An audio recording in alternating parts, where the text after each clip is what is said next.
Let's keep it technical. Okay. Let's keep it technical. Yeah. I discovered today that actually codex, GPT codex models are using not completion, but actually this responses API.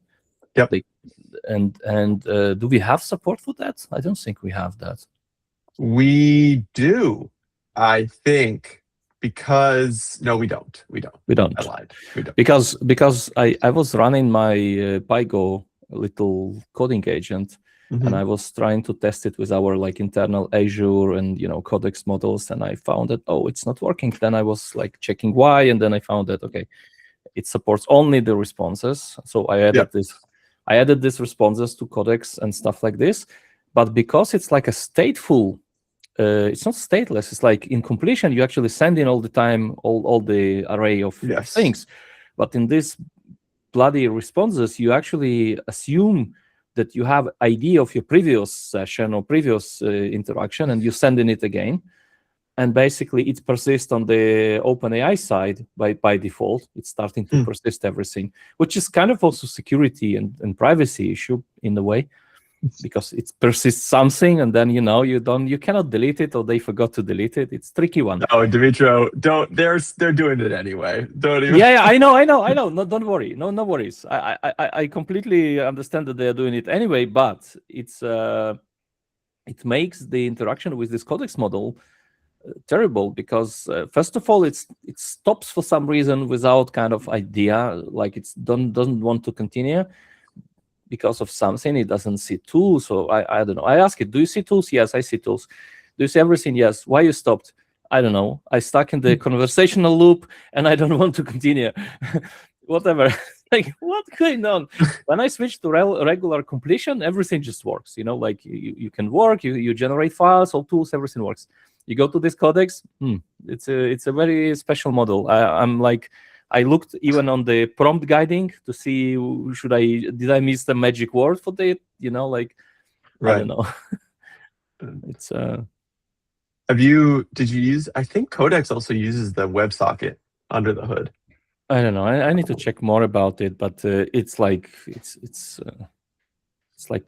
I'm just trying to integrate with Codex, and also someone asked if I can add to my coding agent the ability to use Codex subscription. So this is why I was looking into it. Yeah. So they do it that Maki tool uses Codex, so you could see how they do it properly. And yeah, I'll check that. I'll check that as well. So one of my coworkers, by the way, he doesn't actually use Maki, but what he did was he created an MCP server of just their indexing. For those who doesn't know, Maki is a Rust-based CLI coding agent. Yeah. So I just sent the link in chat, or I'm sending it. Yeah, and I see what you are doing. You have like a okay, I see. So, but he said that the indexing works really well, and that it's saved a bunch of tokens, and that the model's able to do 90% of what it needs, 95, without ever actually using the without ever actually using the code, the code itself. So. Okay, cool. I'll have a look closer. All right. I haven't actually tried it, but that's the word on the street. Yeah, I really want to have this, a coding agent which could be integrated also with Kagent, with all A2A, with all the kind of stuff. So yeah, that's the motivation for me to play with this Go standalone thing, and then at some point we'll try to use it instead of like other things like Cursor and so on. Yeah, I agree. Okay, we don't have a notes for this one. Oh, I can. Or do we have anything to like discuss, announce? Honestly, I don't have much. Yeah, I don't think I. Oh, actually, let me 1 second. Let me finish this message. Yeah, I don't have anything specific. Let me bring up notes. Or Josh, I don't know, Josh Holt. You, Hey, hey. first time joining. Hey guys, Oh, well, welcome. How are you? How did you I'm find doing out well. about this? What's your shtick? I was at UConn last year, so I work at Capital One, and got very interested in Kagent. I mean, I'm sure you guys were all at UConn last year. It was very AI focused, and then started doing like POC work, just testing it out inside, and then we've been working a lot on getting it into production for our use cases and whatnot.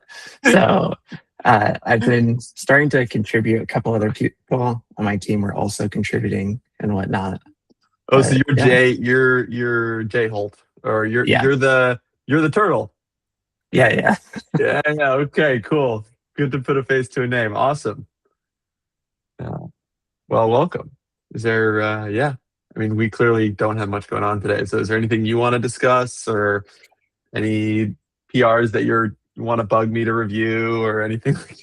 I do have one PR, which is I very, knew very it. small. But no, I more so joined I wanted to like start being more involved in the meetings and community and stuff. We plan on being very involved with this project. And like the other thing I just wanted to talk about was thank you for getting the OIDC PR merged. That was a huge one for us. Nice. We're like pretty close to not maintaining a fork anymore with that.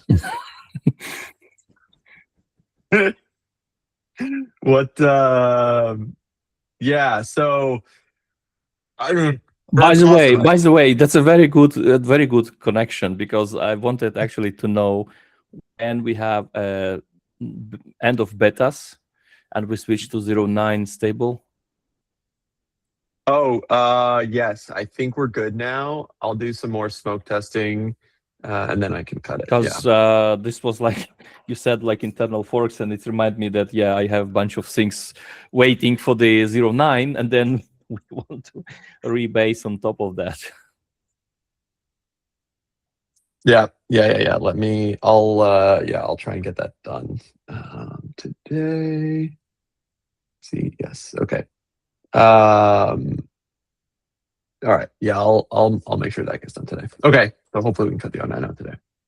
Yeah. So what I'd be curious to learn more about your one, like what stuff, are you forking today, and like what stuff is is not in Kagent that you need? What are your, core use cases? Like, I would just love to hear more about everything you're doing. So like the main thing we were forking is the like SSO integration and then RBAC.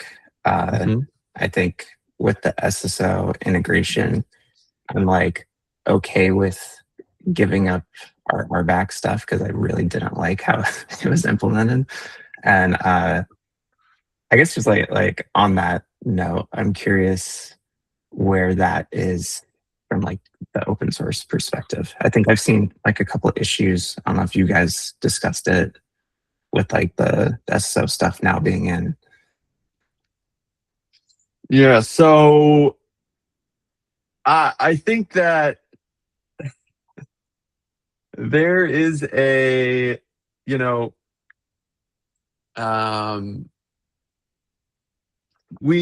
Kagent as a project, like we want Kagent to be as successful as possible, right? And I think there is a fine line in the open source between making sure that things are like not being too I don't want to be every, you know what I mean? Like, I don't think we want Kagent to solve every problem, right? Like, there are established RBAC engines and things like that. And so I think there's just been a lot of conversation back and forth about like, what is the right point to allow like things like OIDC and RBAC to happen in Kagent, and also, like what, like how baked in is it, and how do we allow those use cases basically without forking, but without being too opinionated? And I think it's a really fine line. That's kind of the, yeah. So, like there's some folks over at Ancestry that did an initial RBAC pass, and I think part of the other half of the problem is just that, like, realistically, like there is just like from the solo side, like we, so we're like, ramping up more people, like Jeremy joined this Kagent team permanently a couple months ago, and so he's, having more reviewers and more people available for this thing has also helped, because it used to kind of just be me. So I think, like, as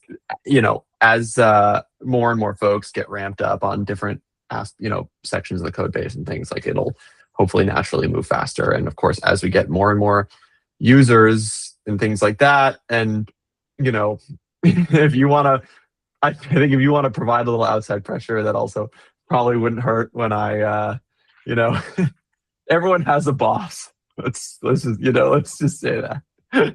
So but yeah, that's kind of the generic answer. I don't, I wish I had a better answer, but it's just sort of a combination of things. Yeah, no, I think that makes sense. And I know, like, with like the solo paid version, like it's heavily integrated with the agent gateway and like all of that. And like that provides a very good RBAC model. And it's like a question of if that work even makes sense for the open source to do and whatnot. You said it, not me. So yeah, so what are your what are your use cases? I'm curious to know. So we have like a couple core use cases we're working on right now. The first one is like root cause analysis within our clusters. Like the team I'm on, we maintain like it's like 100 plus, and it keeps like growing a lot. And what we really want is for all of our like alerts and whatnot, we have some sort of like agent and cluster that will do like a root cause analysis on our issues, and then post that along with like the alert for like all of our SRE. Haven't even gotten past like read only and like even thinking about what that could look like. I feel like there's horror stories out there with Amazon and all that stuff. So like that's one. Another one is like vulnerability remediation. And then we have like a code reviewer bot, just because like we're a big company and that takes a while for certain things to get enabled. But yeah, so like those are like the core pieces we're working on. So are you already running some of that stuff today, or? We're running it in like non-prod. Okay. Which pieces? All of them, or just a couple? Like mainly just the like first one.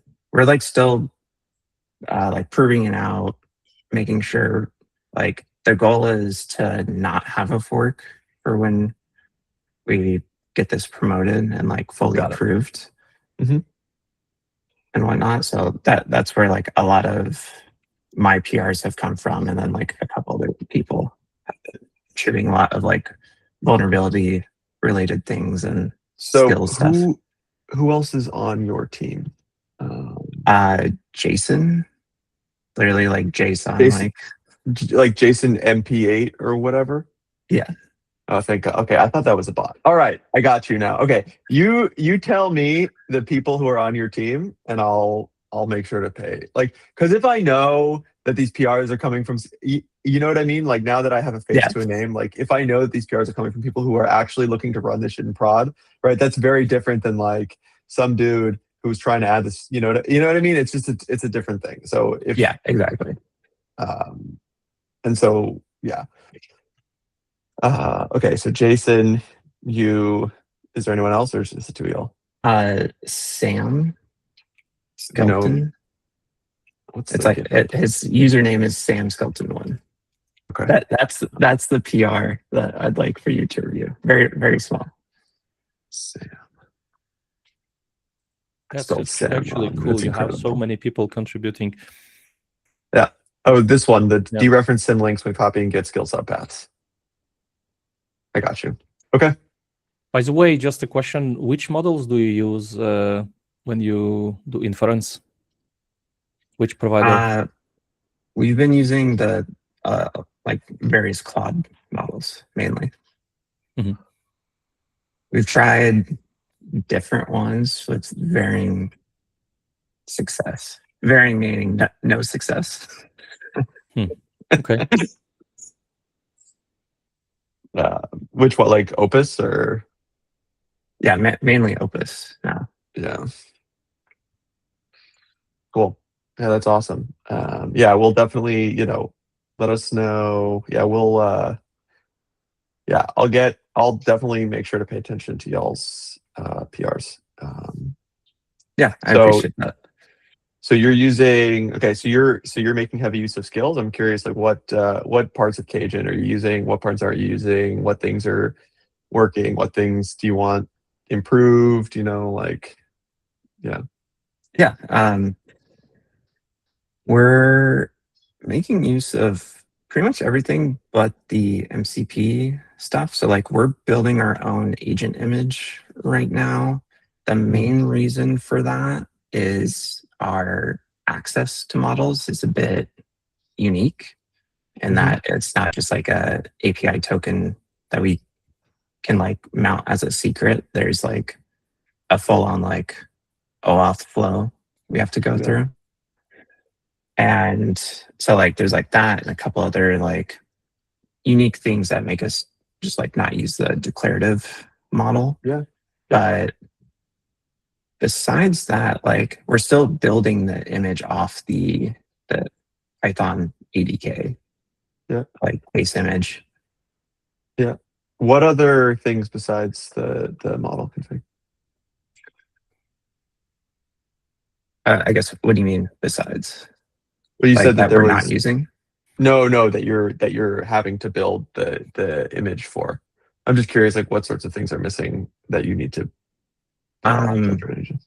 We make use like we've made it a couple function tools for us as well as enabling more stricter things with like the like sandbox settings. But I think I think I saw like a PR someone merging that in, but like we have our own custom settings for that.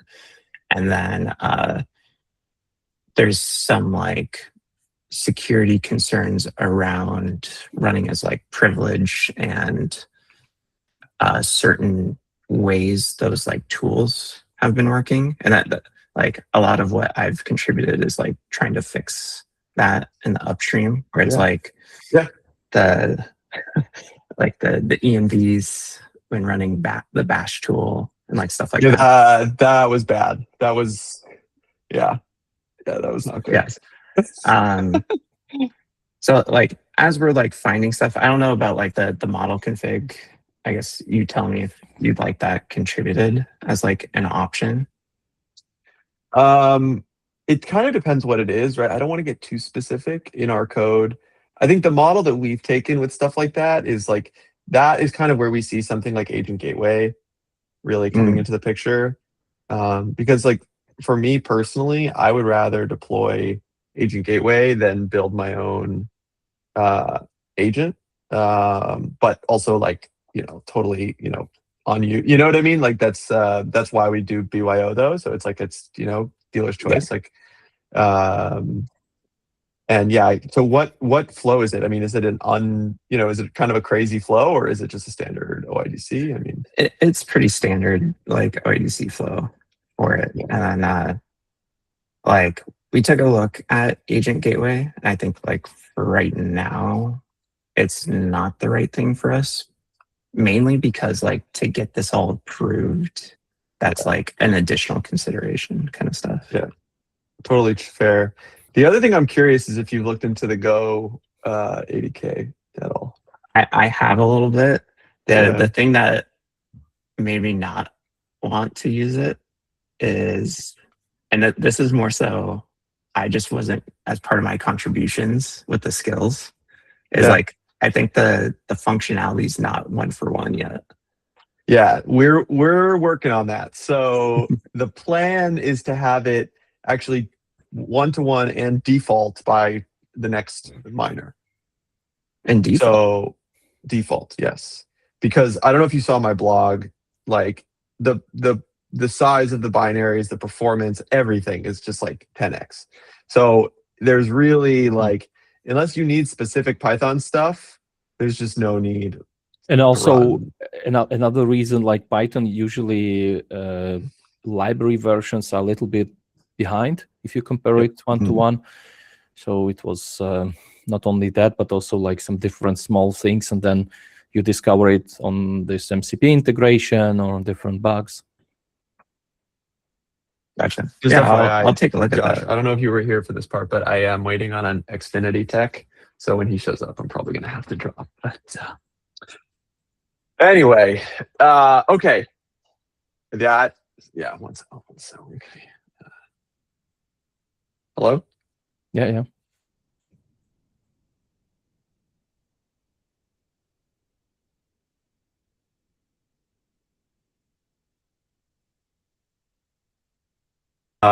Okay, I need to go deal with this. So I probably won't be back, but y'all are welcome to keep talking. I'll leave this here or whatever. And then if I can come back, great, but I might not be able to, I'm just being honest.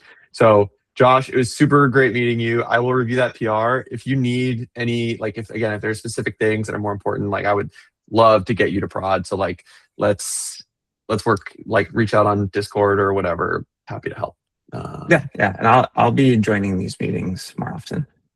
Cool. All right. Well, it's wonderful meeting you, and I will talk to you all soon. See. Okay. Yeah, I'm not sure we have something to discuss because I also need to go soon. Jeremy, Josh, do you have any other topics or? No, not at the moment. Honestly, the big one, that I've had been focused on for so long was the DB migration stuff. So now that that's in, I am curious though, Dimitro, if you have had a chance to test out upgrading to that. I realize it's on main and not release, but I don't think we have. We pulled that versions. I think we stay a bit like older right now. But as soon as we will tag 09, official one, I'll do that, and then basically I'll have a look how it works on. Cool. Yeah, I spent a lot of time doing upgrade tests and fresh installs and comparing the schema that is there and splitting things into different migration layers so that depending on where you start, it all ends up the same. So I'm quite confident in it, but obviously other data points are useful. Okay, cool. Yeah, that's I'll definitely test it because we just looked at many things are still like in progress and were unstable, so we decided to wait until more stable tag. Yeah, makes sense. Cool. That was the only thing that I had. Okay, cool. And just from my side, just this question, which I'm still trying to look more, it's this kind of like a durable execution. Josh, do you have anything like for that, for long-running tasks, like anything like temporal, any equivalent? Or are you okay with the current implementations? You don't have any problem? We haven't had any problems yet. I think there's like some other work going on that might have that issue. Like our main motivation and also use case, we use now Kagent in connection with different like CI/CD pipelines and code modifications, automation. Specifically, like you mentioned also some severe remediation and other stuff, right? But imagine like I need to go to multiple, like, I don't know, hundreds of different repositories and do some patch, right? And then like follow up that everything is completed, successful, pull request, all kind of stuff. So it means that the pipeline and the agent session runs like maybe a couple of hours even. If you start from the root session, then you have multiple smaller ones. You need to wait until everything completed. So that actually requires like a more durable execution. And if it's crashing between, I want to restart and resume properly, from where it's crashed, not like from the very beginning. So looks like so far from all analysis and what our others are using and so on, temporal provides a very nice abstraction for that. So you basically just wrap all the activities, LLM calls and things into kind of with temporal extra kind of like a proxy or wrapper. And then it's automatically capturing everything. And then if it's crashing, it's able to understand, okay, this was my session running. This is like my workflow, and it will try to resume it until the point it's crashed. So it's like a bigger change in general, architecturally as well. So I did some POC a couple of weeks ago and so on, and it seems working, but I don't have much of feedback from anyone if anyone else is interested into this or it's only us, and this is why I'm asking. Yeah, I'd like to take a look at that. I think that might actually be useful for us for, I guess, some other stuff that I don't know if I could say. Yeah, I plan to prepare another PR because the one which I did was kind of like with multiple ideas and things. It was more like a showcase. But I would like to actually to create another PR which is more focused and only temporal, just to see. And but it's actually was done on top of the Go SDK. So if you not using it yet, so it's makes sense to see when it's switched to the default, and then maybe we can have a discussion for the temporal after. Cool. Okay. Yeah. Okay. Thank you, guys. It was nice to meet you, Josh. And yeah. Yeah, great. Yeah, nice to meet you guys. All good. Bye. Cheers. See you. Bye.